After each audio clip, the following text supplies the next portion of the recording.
We're gonna cook some steak. We're gonna make, it's kind of like a snack pack, a steak, chips, and a lovely salad with a secret kind of like dressing on top. You're gonna be begging me to make this for you after you watch this. But you can just do it yourself after you watch it anyway. Let's get our taste buds going.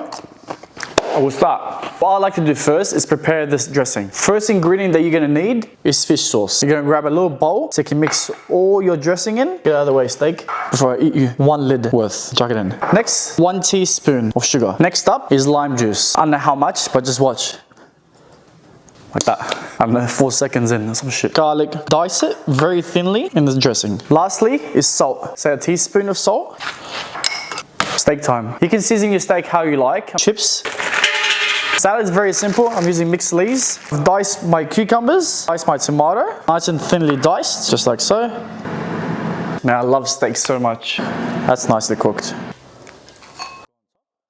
Pour it on top, work your way up. Just mix it around. If you like this kind of content, let me know, because I don't even know what you guys like anymore. Let me know. I'll cook up a storm next time. How it tastes? Fuck. Wow. Get it.